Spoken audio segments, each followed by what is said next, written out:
to another broadcast of The Soul of the Everyman on the ArtistFirst Radio Network.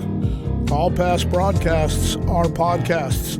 Find them at ArtistFirst.com. We welcome your questions and comments. Please use DJ at ArtistFirst.com. And now here they are, Michael and Margaret Lyons. And thank you very much, Z-Man. And I am Michael Lyons. And I'm Margaret. And as you may already have noticed, Margaret's voice is very sultry tonight. I have a cold. Isn't that the sexiest thing you've ever heard? Oh, stop. She has a cold, but she's powering through. However, there may be a little coughing. So excuse us in advance. And the world is a much more diseased as well as a larger place than either of us thought. Okay. I'm a little hoarse, too. Okay. We're just fraught with disease. Oh, stop. But why should we be different from anybody else? We're not special. No. We can get disease, too. We're human. We're human. And as I mentioned, we're going to talk tonight about another human being, a really great one, who's unfortunately since deceased. He himself was quite famous for many things. He was a member of the group known as the Inklings, of which it was an Oxford sort of, that's, I guess, a drinking club, a writing drinking club, or a drinking writing club. And he, along with J.R.R. Tolkien, and I forget the third or the fourth Inkling. I think there were at least three of them. Got together in Oxford. They were all Oxford dons. And this gentleman is very famous. His name is C.S. Lewis. He's a tremendous Christian apologist. He wrote a number of works, and the quote that we're going to talk about tonight is from one of his more unpronounceable works called Prelandra, which I can never say correctly.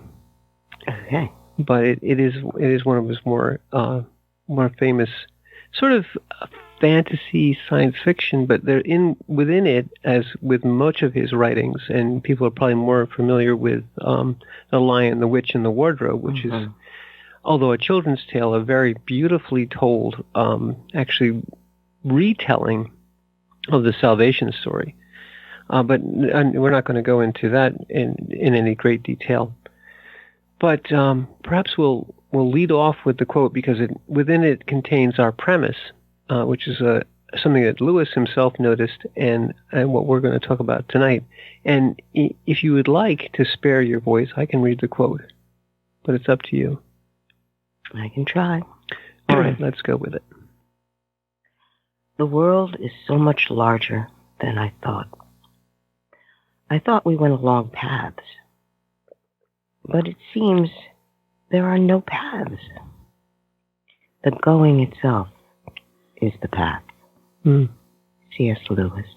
C.S. Lewis. And in that last phrase, Margaret, contains really the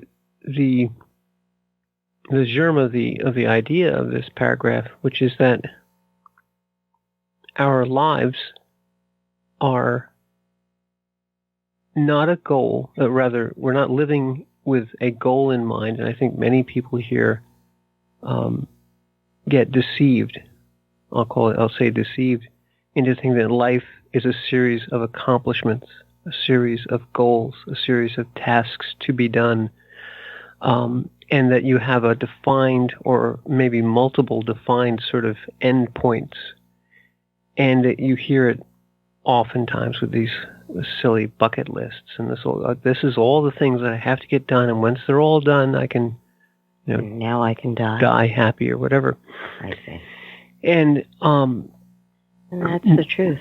That really is the mindset. Yeah. We had that. Just brings back a memory. Being on the pediatric cancer ward, and there was a young gentleman there. He was in his 20s, and he had had a relapse. So the Make-A-Wish Foundation gave him any wish he wanted. And he wanted to be spending a week on the beach. I don't remember where exactly. It was a tropical island somewhere. So they gave him that. And I had met him just before he went, and he was all excited. And he came back later because he was undergoing experimental therapy. Because with the relapse, the methods that he had before won't work again. And he was in such a deep depression. And so we wound up talking for a bit. Because he said, I thought that the Make-A-Wish Foundation, they gave me this, and I thought I'd be so happy. But, I'm here, and I'm fighting for my life, but why? Because I was down there, and yeah, I enjoyed it, but it wasn't true happiness, I guess is the word he used. And in our conversation, it really was, he was looking for joy. He wasn't looking for happiness. Mm-hmm. So he went in on a exploration of what his life is. That's when he started looking for a meaning for his life. And that was a long, involved conversation. But exactly, to jump off right there, there's no meaning in accomplishments. There's no meaning in endpoints. And what Lewis's observation, and it's not really an original one, but it's still true, is that there are no paths. And what I mean by that is that there aren't any, I'll call it a paint by numbers. You don't get handed a map and say, go this way. Here be dragons. Here's where the treasure is. Mm-hmm. Look out for this danger. Right. Avoid that pitfall. And if you do all the things right, you'll have the perfect journey. Mm-hmm. You'll reach the end point, and you'll be happy, fulfilled, joyful, and satisfied. And those are a series of really egregious lies. Maybe well-meaning lies in some regard, but they are egregious lies. And the reason that they are is that people believe them and then try to, as this person did, this young man did, they try to live them. And they say, well, okay, I'm being given an opportunity to fulfill this dream of mine, this goal of going to wherever it was, doesn't really matter. Having this experience, and this experience will bring meaning and fulfillment and joy, and will be sort of a culminating, a sort of climactic endpoint or a climactic apex of my life. And from there, once I've accomplished this, once I've reached the mountain, once I've talked to the guru and figured out the meaning of life, this is the end of Hitchhiker's Guide to the Galaxy, where they're trying to find out the meaning of life from the intelligent aliens, which turn out to be dolphins. Anyway, don't want to ruin the story. But Doug Adams very, very presciently had the aliens tell our hero that the meaning of life was 42. And it's, of course, silly, but it points out that and this was something we talked about a few weeks ago, there is no meaning in an accomplishment, an end, in what people put in capital letters, life. There's no meaning in life, but there's tremendous meaning in living your life. And so, yes, we are here to have experiences. We are here to journey.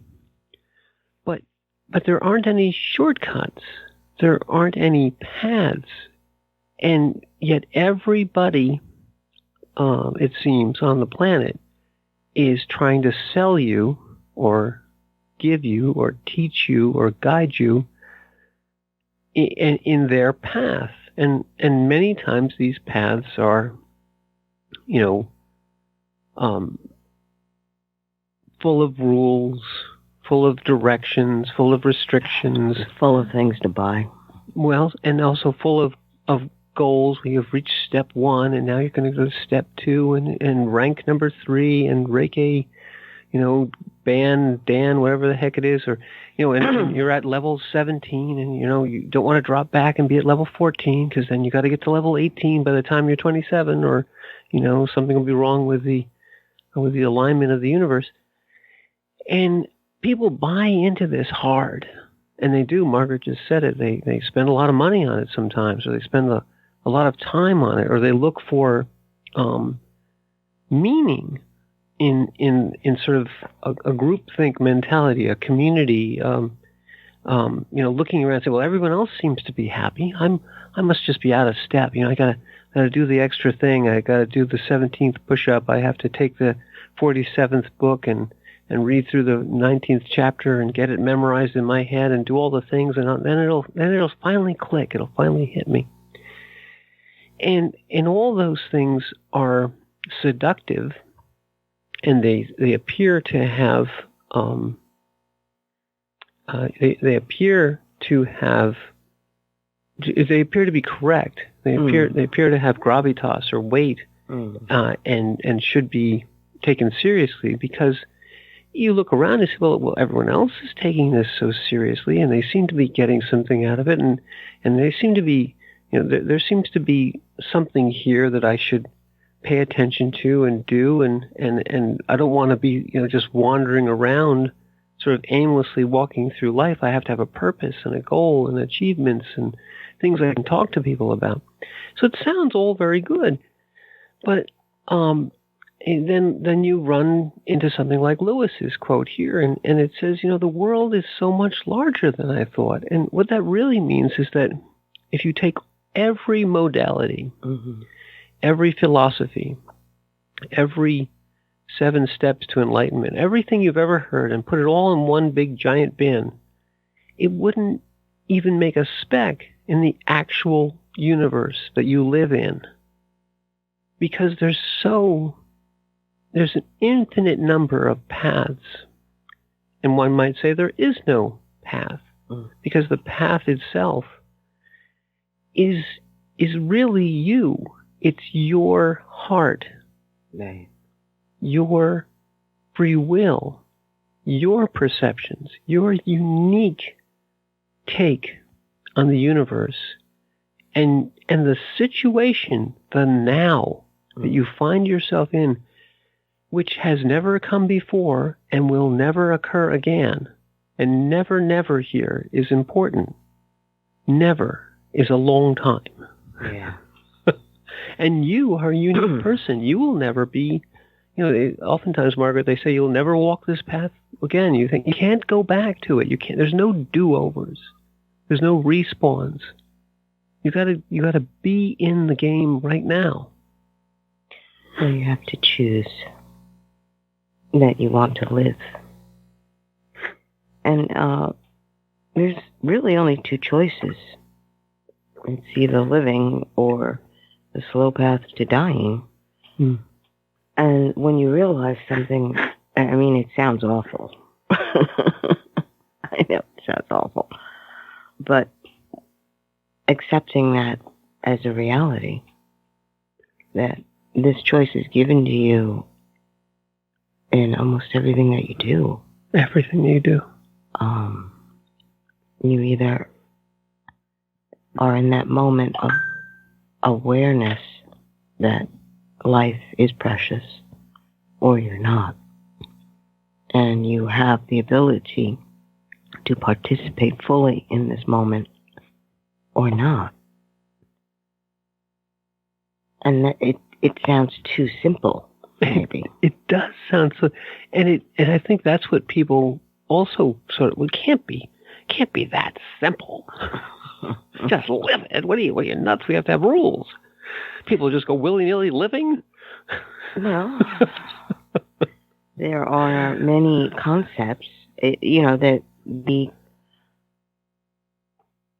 thing that struck me about C.S. Lewis's quote was that need to have a path. You're looking at something and there's something inside of you that's saying, well, how do I do this? Where's the pathway through? You must have something for me to show me how to do this. And if you think of it more in terms of, because people are thinking, well, it's like this field and it's got all kinds of trees and rocks and hills, and so you need to figure a way, like a map. But the truth of it is that what you are actually given is the paper before the map is made. And how do you wish this paper to look like? It's a blank slate. Mm-hmm. And you are the artist. How do you want your life to be presented? And the truth of the matter is, it's not, most people, you're not presenting it to another person. You're presenting it back to yourself and your heart. So if my heart is looking at what I've done and what I've made, and this whole, you're looking over the field of your life, how is my heart responding to this? Because that's really the only thing that matters. If your heart's telling you, that's not a good part there. We disappointed ourselves really here. So then your next move is, well, I need to forgive myself of that. And the interesting part about having your life as the canvas is that once you forgive yourself, it transforms the picture almost instantaneously in something that your heart is not afraid to look at anymore, or isn't completely saddened or upset over that incident. And it's how do I say this? It's an ability to understand that if you are willing to look at your life objectively like that and begin to really notice how you've put your canvas together, you have to also understand that while you have breath in your body, you can change it. Well, I think there's something else there, Ma. I love this analogy because we mentioned paint by numbers, but I want to say that people, the analogy of a canvas is beautiful and correct. But people will say, well, I haven't finished painting the picture yet. And the real acceptance, the real understanding, and this idea of forgiving yourself is that every stroke of the brush, call that the moment of now. The stroke of the brush is your free will operating, is adding to the canvas, the life song, the life story, a perfect stroke if it's done with heart, regardless of whether you like it or not. If you're in the moment of now, the stroke that you make is because you're exactly where you are supposed to be.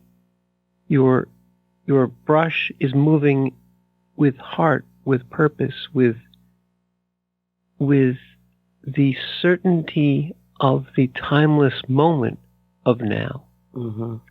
And what is graven upon the canvas is not just you, it's grace and you, because you're pulling through that which you could not have come up with on your own. as great art, let's talk about just people know what art is. Great art has a timeless quality to it. We all know that. Why? Why is it timeless? It's because that artwork was created in the moment of now by the act of heart true. And in doing that, it acquires a timeless relevance which can speak to us 500, 1,000, 10,000 years later, because it doesn't matter anymore. The time, the artist, the distance matters nothing. The time matters nothing. Mm-hmm. So people get caught up with in the analogy of an artwork of saying, well, I'm not doing it right. You know, this is the wrong color. This is the wrong paintbrush. The light's wrong. It's not the right time. You know, I wanted it to be this way, and my hand slipped, and now I have to correct it. And people will say I'm a bad artist, and I didn't do it. All these things are the ego judgments of the path of what's happening around you. Oh, it's not the right time for this. I hadn't done my, you know, I'm not prepared for this particular opportunity. I have to complete all these other things before I can be fulfilled, joyful, happy. And these are the obstacles.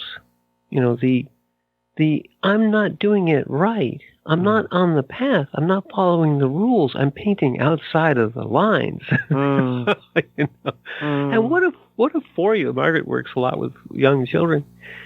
They paint outside the lines, and people come by and say, "You're painting outside the lines." And if I hear somebody say it, it just makes my teeth clench. I say, the lines don't matter. And they don't matter on your canvas of your life. That's what these paths are. You let that child paint outside those lines, and you don't say a darn thing except, God, I wish I were in that freedom of moment. And you can be. But to see that and see that they are outside the lines with the wrong colors, with whatever color fills them with joy in that moment of now, they're living. Yeah. They're living in the moment. And I love it. And loving it, and that spirit, that freedom, is what people are really chasing for. It's right here in Lewis's paragraph. The world is so much, the canvas is infinite. The canvas is infinite. And the colors are whatever color you wish. There are no lines. And to the extent that people tell you should be painting over here because this part's too gray and it needs to be yellower, and where's the sunrise, and why aren't the flowers shaped nicely? And you have to turn to them and say, la, la, la, la, la, I can't hear you, and just shut up. I'm doing my own thing here. And they may walk away, and you think, well, they're grumbling under their breath. But what they're grumbling about is that they see someone who's living their life at, you know, as they say, marching to the beat of your own drum, and doing it with heart and purpose, and in the true moment of now, as Campbell often says, pursuing your bliss. Yeah. You will channel grace. Those lines won't be just yours. They'll be also part of the eternal. And there'll be no one to look on you, even if there's no one ever looks upon your life, your life's work, your canvas, your art, you, with anything regarding, oh, this is right, this is beautiful, this is, doesn't matter. That song brought back to the eternal joins the chorus of the heavenly host, if you want to put it that way, but it doesn't matter. It becomes a chord in the endless song of the universe, and it's of you, of your individual spark in this incarnation. Well, if you realize that you are a unique individual. I think people don't understand what that really means. There's no one like you. Yeah. You're the only one there is.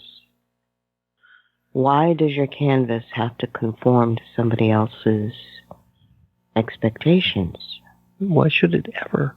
Well, that's the how do I say this? I think people allow that in because they're looking at the canvas going, so how do I start? You know, you take the brush, you take the paint. What do? Eat the paint? Yes, that's the first thing I do. Tastes like paste. But I mean, that is the instruction that you're usually looking for. Like here, this goes on top of this. You can use your fingers, you can use the brushes, you can use the sponges, you can use anything there. You just make what you'd like. And the first thing, especially the kids usually do, is, I like pink, or I like purple, or I like blue. And they'll start with their favorite color. Why? Because it evokes from their heart a good feeling. Joy. And maybe that's the reminder for us all. To start right from there. Whatever movement on the canvas you're going to put down, whatever decision, to start from that joy. So that sets the tone for your piece that you're about to put your hand to. And you've seen it where, you have a blank sheet of paper and the kid comes by, it's like, we're doing what letter? P? Yeah, just show me how to make a lowercase p. And they go in there and they're very precise. It's like, very good. And then they take another and say, okay, I need an uppercase.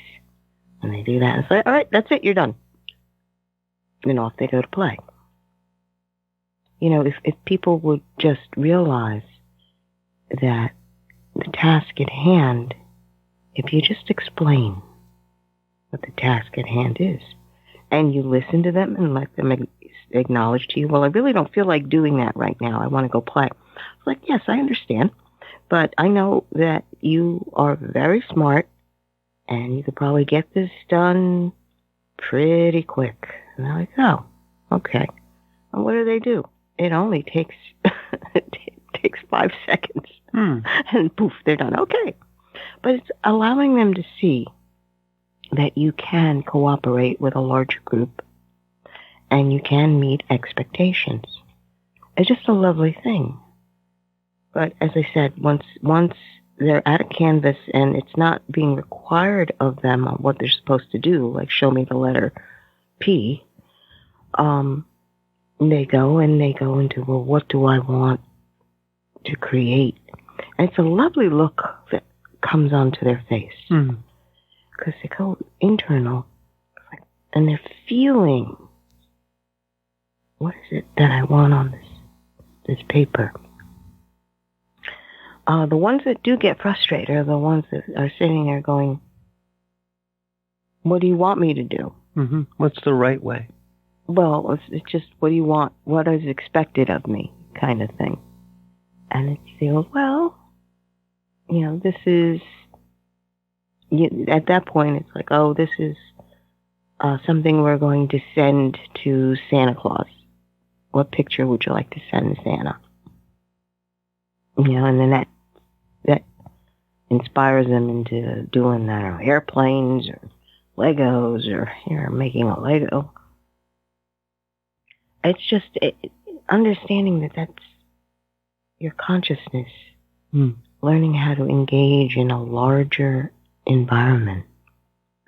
Exactly. And I know we're near the break, but before we go to the break, the interesting thing that you'll see also with children especially, and not with adults, unfortunately, in many cases, is that if you put a blank sheet of paper in front of somebody who's concerned about whether they're doing it right or wrong, they freeze up.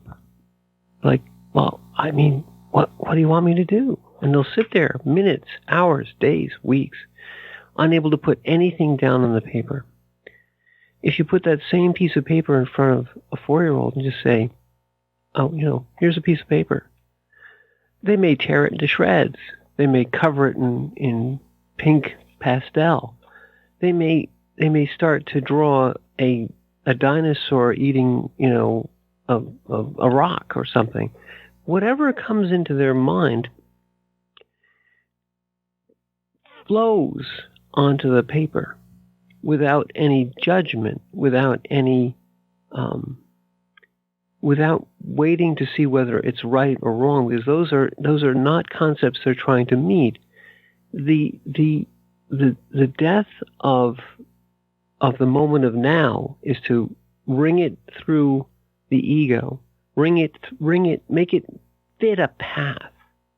And that's what Lewis is talking about here, is that if you try to fit what you're doing right now onto a path, you're never going to be in the heart true. You're going to be, I haven't done exercise number 27, so I can't go on to exercise 28 because, it says right here, you must complete X, Y, and Z and have these things on hand. And yeah, that'll get you, an education in a higher university somewhere and a degree to hang on your wall, but it won't give you fulfillment, and it won't do what unfortunately we saw in very real time, very, very real circumstances, when your life is on the line and it's an existential moment. You won't have joy. You won't be fulfilled, and you may end up being in a sort of a bleak situation. Right. But let's get ourselves out of this bleak situation. We're going to take a little break, let Margaret's voice recover, have a little tea, and we'll meet you on the other side and talk more about the path.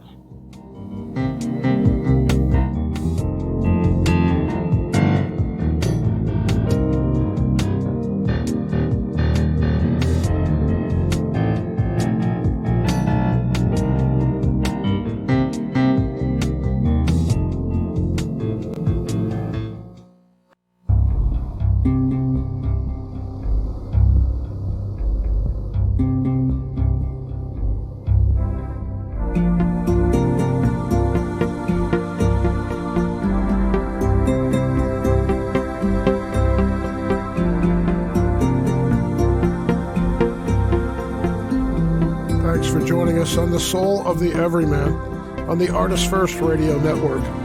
Back to your hosts, Michael and Margaret Lyons. And thank you very much, Z-Man. And we are back, and we are talking tonight about a C.S. Lewis quote.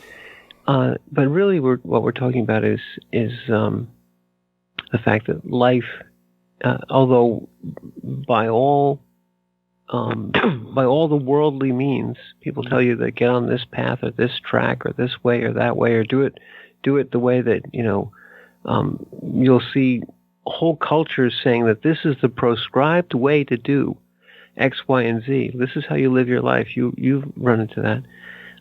That all of that is there, and it's out there, and you will run into it continually throughout your life. But the person who captures joy in their life is the person who follows their bliss regardless of what people tell you should be doing. And one thing I wanted to get and ask you, Ma, before we got too deeply into it again was, the Longfellow poem is all about this as well. And the one I mean is one we talked about a couple weeks ago.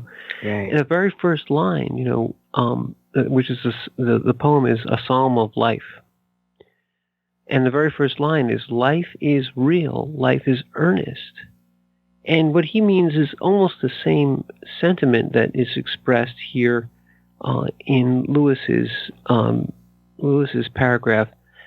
The world is so much larger. The world is so much realer. It's so much more earnest than people could ever appreciate. You cannot know how real the world is. We only have our own perceptions of it.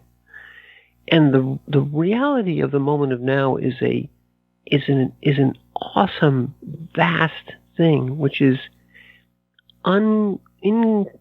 incomprehensible in its enormity. We understand where we are and what we are doing, but you have to allow for the mystery. You have to allow for all the things you cannot possibly know in the moment of now. And the only way you allow that to come in is by doing what Margaret often advises people to do, open yourself, ground, let the heart speak.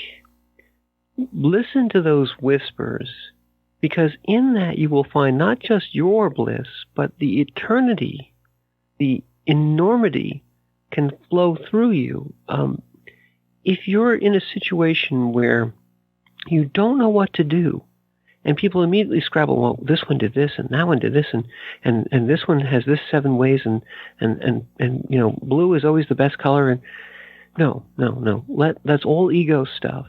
That's all, you know, little voices, and that's all the rules. If you ground, open, and say with complete candor, I don't know what to do. Let the universe, let spirit be my guide. Listen to the small voice, and in faith, reach out and take your pen, your brush, put it into the color that brings you the most joy, and with bravery, with courage, put it to the canvas and see where it goes. Let it be in the true sense of being in the moment, and let the moment guide the next moment, if you know what I mean. You be in the moment of now. Let your heart hand you this inspiration. Let it channel through you, and know that this is the exact place you're supposed to be, and you're in the exact moment of now, and the canvas will effortlessly become colored with the bright line of you. You, in that moment, are drawing your line. And it's not on any path, and it's not in any book. And if people follow you, like all great leaders and all figures of religions throughout the ages, Gautama Buddha, Jesus, name them, they said, here is what I'm doing. And yeah, you could follow me, but don't. Follow you. And people don't understand that. They don't understand what follow you means.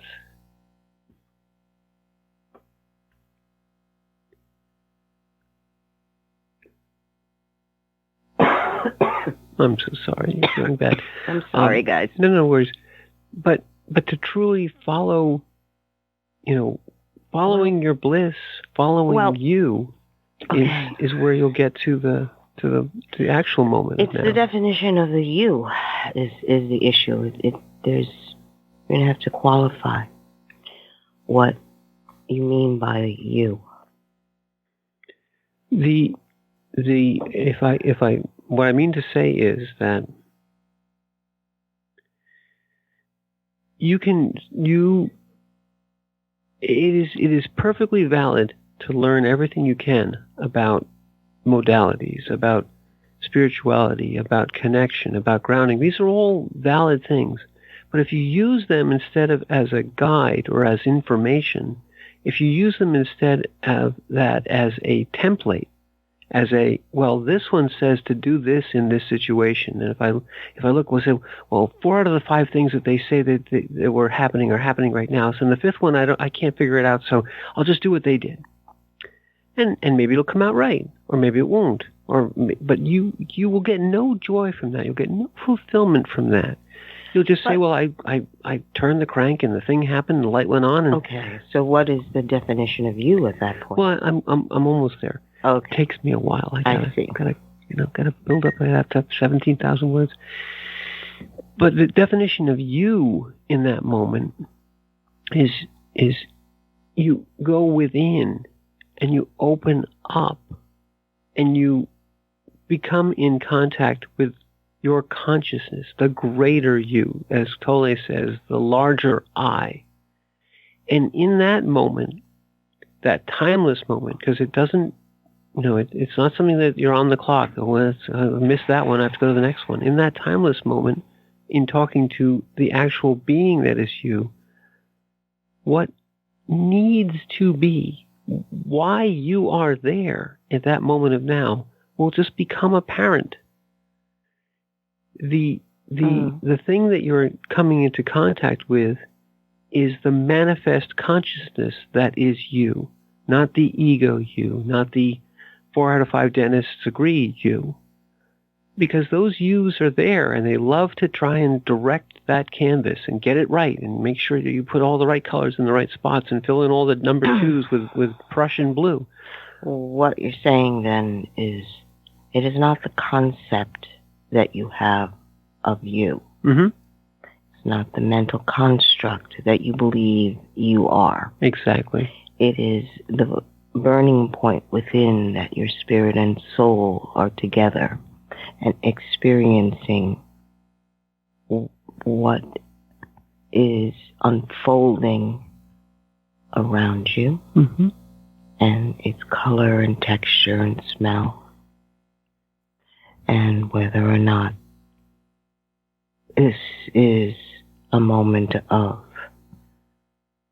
hardness or sweetness, because both are of equal experience. And not choosing. Your ego is not telling you, well, I like this or I don't like that. That has to be put aside. And that's an interesting point, that in order to be in a state where you are objectively observing things, things are as they are without you putting a spin on whether you like it or not. When you disregard that part, or not disregard, what would be the word? You put that part of you that has an opinion about whether I like it or not, it's right next to you in that observation point. It is a point of discomfort. And there are many who basically are considered achievers who say you have got to be able to live with discomfort. And the greatest discomfort is having that part of you that likes it or doesn't like it to be next to you as you're watching or observing the unfolding of events. Because that like it or not part of you wants to be front and center. Wants to control. It does not want to be pulled into an objective viewpoint. And that's the discomfort. In fact, what was it now? I think it was Freud.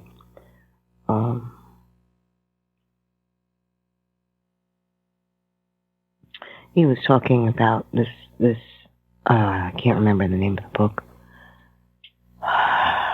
Never mind.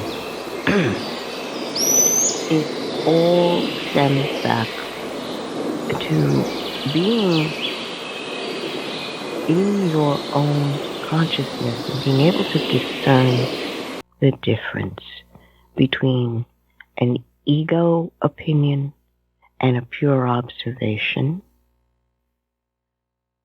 and being able to see other viewpoints besides your own. That broadness allows for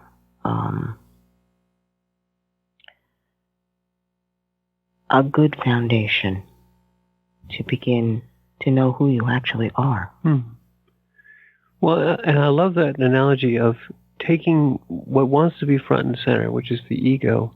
I like it, I don't like it. This is right. This is not right. This is the path. This is not on the path. And pull it back. Put it in the place of observation, which means accept it. The like or the dislike, the right or the wrong, are information points, but they're not the moment of now. The ego wants to say, this is the moment of now. I like it, I don't like it. It should be this way. This way is more money. This way is more power. All those things are not the moment of now. They're desires. They're fantasies. They're, they're paint by numbers. They're step by steps. None of that actually works in the moment of now. Yes, if you go step by step, you may get to a goal, What you will not get is you will not express on your canvas your song, who you really are, the consciousness that is you, and you won't be fulfilled. This is exactly why at some point in most people's lives they reach an existential crisis. They reach this, what is the meaning of life? What have I done? Why am I here? And sometimes the ego just starts handing them, well, you haven't gone to Maui yet, and you didn't climb Everest, and it hands you things, and maybe that'll do it, maybe that'll do it. The true, if you're at that existential crisis and suffering has risen, and you say, where is the meaning in life? The first thing you have to do, the moment of discomfort, the way you'll break through is grab your ego by the throat and do what Margaret just said. Put it on the side. So your likes and your dislikes have gotten us here. Now sit down and observe. Right. Go internal. People have done this at the moment of this existential crisis, what is the meaning of my life? If you take that and put all that discomfort and leave it there, leave it as a burning point of discomfort, and look beyond it, go internal and say, the reason that we're here is because we listened to this, because this was the voice out front. We can't rely upon it anymore. The being that is I, can't rely upon this anymore. This has been a whole bunch of book learning, a whole bunch of other people's experiences, a whole bunch of paint by numbers. The existential crisis is a call from within. It's from your heart that says, now is the time. We don't have a lot of time left. We don't know how much time we have. Meaning must be, the life that you are given here is not to be wasted in accomplishments. Doesn't that sound weird? You're wasting your life accomplishing things. People say it the other way around all the time. You're wasting your life. You're not accomplishing anything. No, neither is true, but you are certainly wasting your life if you measure everything by accomplishments. You take that burning point of pain, you put it into the side. You say, yeah, we've been accomplishing things for our whole life, and it's empty. It's meaningless. But yet I know in my heart, at my core, that I'm not a meaningless thing, that I am a being with great significance and meaning, and I've got to listen to that now. That's the first step. And you can find it at almost any point. With these kids who were in the cancer wards, they were presented the existential crisis almost before they had begun to live. And in some ways it was easier because they didn't have all these burdens of nonsense that had been piling up on them for 40 years. But it's also desperately difficult because they're so young. And that existential crisis, that burning moment of pain, is also a point to break through. It's difficult, but it is the point to break through. It is always difficult. But for the child, it's almost more direct because they haven't any preconceived notions that they've got to take apart before they come back to it. They're literally just, they're there to enjoy that blank piece of paper or that day. They wake up every day going, okay, something good's going to happen. Yes. Open. Mm-hmm. Always open. The book I was thinking of by Freud is Civilizations and Its Discontent. Yeah. I was trying to come up with it and I couldn't figure it out myself, but good, thank you for getting that. Yeah, and it had to do, he was trying to figure out or understand the human being and how to begin to look internally at a human being and breaking them into your id, your ego, and your superego. That was his bottom line tool to begin to be able to speak on his theories. But understanding that the expectations that are usually put on you,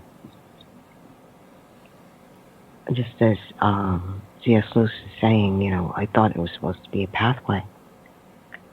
And if you look at that in terms of expectations that civilization gives you, Mm-hmm.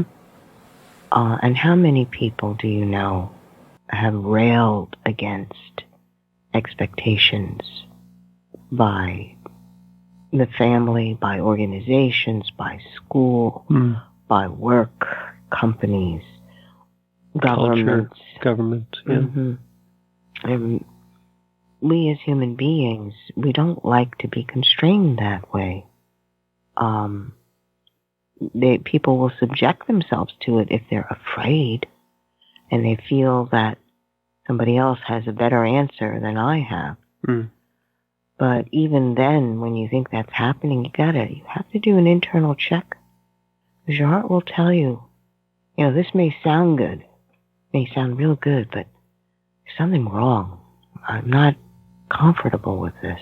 And you should always listen to that voice. But to check that way, to really stop yourself and bring it right before your heart, your spirit, because your spirit is able to look objectively at things. Your soul can get too emotional, and by your emotion, it'll feel one way or the other.